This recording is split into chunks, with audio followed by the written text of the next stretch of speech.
Тривають роботи по благоустрою Південного району міста. До кінця вересня планується завершити капітальний ремонт дорожнього покриття по вулиці Менделєєва.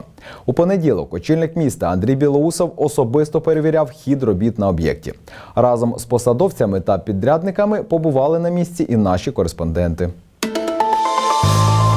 На даний момент по вулиці Менделєєва ведуться ремонтні роботи та працює спецтехніка. Знімаються бордюри, проводиться зрізка старого асфальту і бетону. Фахівці проведуть укладання 2 шарів асфальтобетону, повністю замінять бордюри і відремонтують тротуари на тих ділянках, де в цьому є необхідність. Ко мне постоянно обращались жители с просьбой сделать здесь капитальный ремонт. Они также обращались и к народному депутату Александру Ивановичу Дубинину.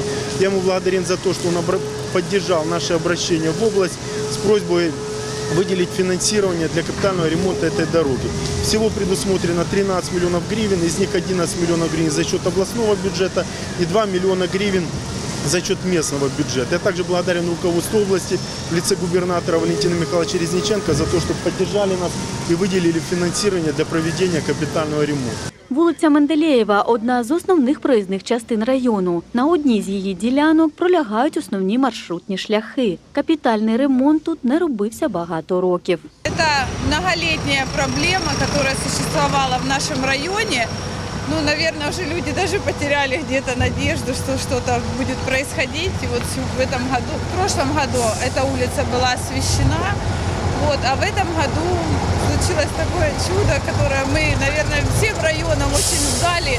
И идет капитальный ремонт дорожного покриття. Протяжність нової дороги складе приблизно 2,5 кілометри. Капітальний ремонт покриття повинен вже к жовтню повернути вулиці Менделєєва статус центральної проїзної частини Південного району.